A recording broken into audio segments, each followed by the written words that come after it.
చెప్పేదన్నా urea బస్తాలకు వచ్చిన urea బస్తాలకే వచ్చిన నేను మనిషికి 2 లైన్లు నిలబడితే మనిషికి 2 రాస్తాను. మనిషికి 2 సరిపోతాయా? సరిపోవు, ఎక్కడ సరిపోతే సరిపోవు.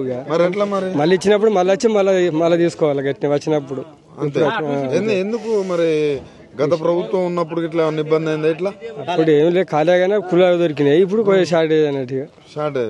మరి కాంగ్రెస్ వచ్చినాక ఎట్లా ఉంది మీ రైతుల పరిస్థితి? రైతు బంధు పిండి బస్తాలు అయితే బాగా, కానీ పిండి బస్తాలు అయితే ఇబ్బంది అవుతుంది. పిండి బస్తాలు ఇబ్బంది అవుతుంది అంతే, వేరే ఏం లేవు. కానీ పిండి బస్తాలు ఇక వారానికి ఒకసారి వస్తాయి. అట్లా వస్తే లైన్లో నిలబడితే మనిషికి 2 రాస్తాను. లైన్లో నిలబడాలి, రాయించుకోవాలి.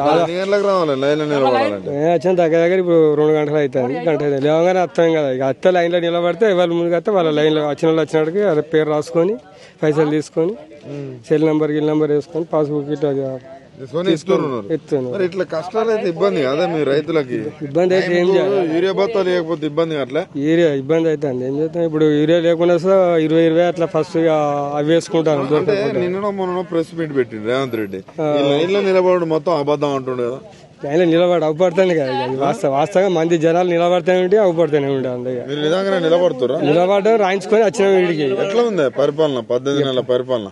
ఏ పరిపాలన అంటే ఏమున్నది సార్, ఇక గట్టినే ఉన్నది. కేసీఆర్ ఉన్నప్పుడు బాగుండే. అప్పుడు పిండి బస్తాలు కనుక ఖుల్లా ఉండే. ఇప్పుడు మాత్రం అయితే కొంచెం షార్టేజ్ ఉంది. రైతు బంధు ఎట్లా ఇస్తాను మీకు? రైతు బంధు పడతాయి, పడ్డాయి. రైతు బంధు పడ్డాయి అంటే ఒకటేసారి ఫస్ట్ ఉన్నప్పుడు వచ్చింది.